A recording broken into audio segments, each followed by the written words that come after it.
Video में हम class 10th mathematics का चैप्टर 1 वास्तविक संख्या का एक प्रमेय की उपपत्ति को समझेंगे। प्रमेय है, मान लीजिए p एक अभाज्य संख्या है। यदि p a स्क्वायर को विभाजित करती है तो p a को भी विभाजित करेगी, जहां a एक धनात्मक पूर्णांक है। अब इसकी उपपत्ति देखेंगे। हमने माना a के अभाज्य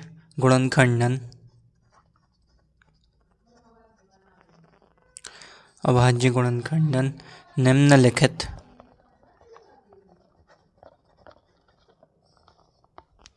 रूप के हैं। a बराबर p1 p2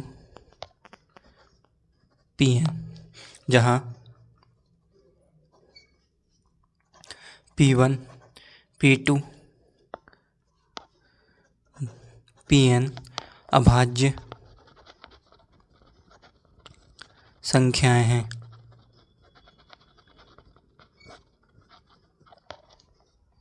अब हम a स्क्वायर की वैल्यू देखेंगे। a स्क्वायर बराबर a गुणित a होता है, तो लिख देंगे p1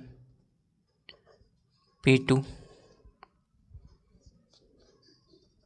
यहाँ पर डैश नहीं है, यहाँ पर अल्पविराम नहीं है, यहाँ पर ये मल्टीप्लाई में है,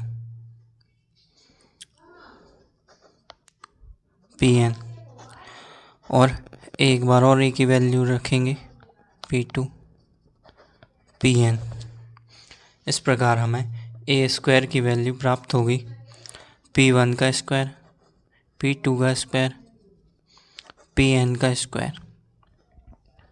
अब हम देखते हैं, हमें दिया है प्रश्न प्रमेय में कि p एक अभाज्य संख्या है और p a स्क्वायर को विभाजित करती है। अब अंकगणित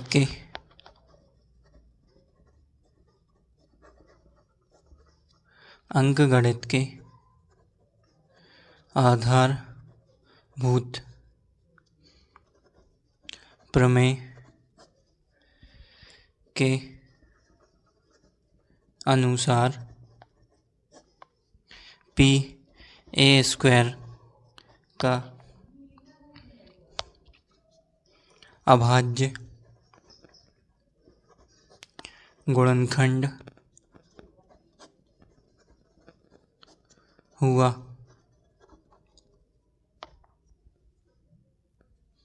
परंतु अंकगणित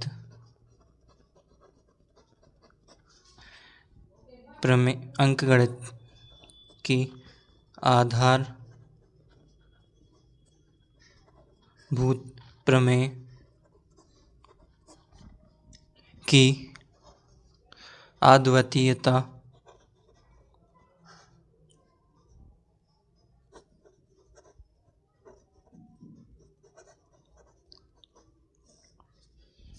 के गुण का प्रयोग करने पर हम पाएंगे कि a स्क्वायर के अभाज्य गुणनखंड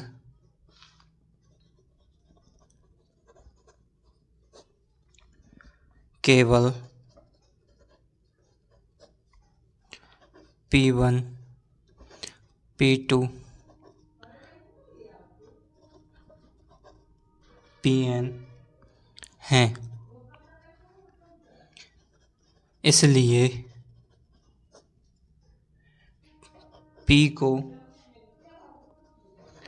p1 P2 Pn में से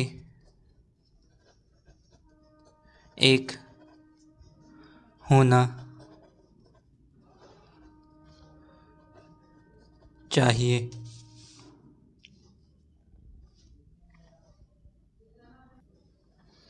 चूँकि A बराबर P1 P2 Pn है मानक है, इसलिए P A को विभाजित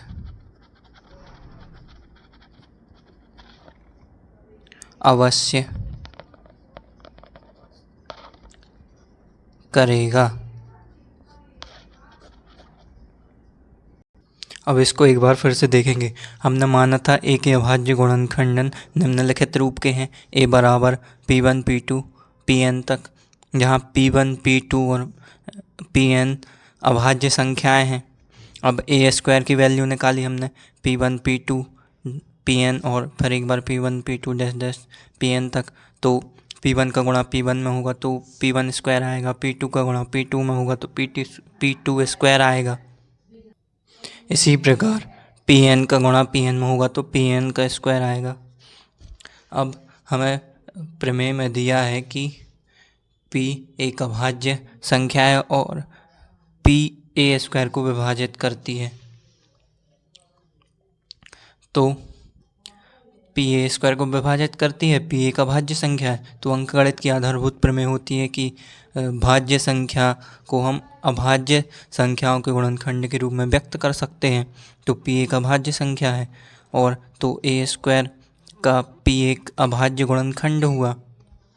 और इसके बाद हम अंकगणित आधारभूत और उसके अंकगणित का आधारभूत प्रमेय यह भी कहता है कि भाज्य संख्या को अभाज्य संख्याओं के गुणनखंडन के रूप में व्यक्त कर सकते हैं और ये गुणनखंडन क्रम के बिना अद्वितीय होता है।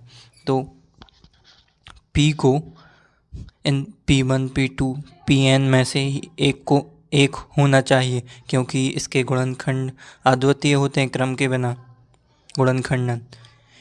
इसलिए P1 P2 Pn में से ही एक होगा। और हम देखते हैं कि हमने माना था कि A बराबर P1 P2 Pn है, इसीलिए P A को भी अवश्य विभाजित करेगा, क्योंकि P इन्हीं P1 P2 Pn में से ही एक है और A बराबर P1 P2 Pn है, तो P A को विभाजित अवश्य करेगा।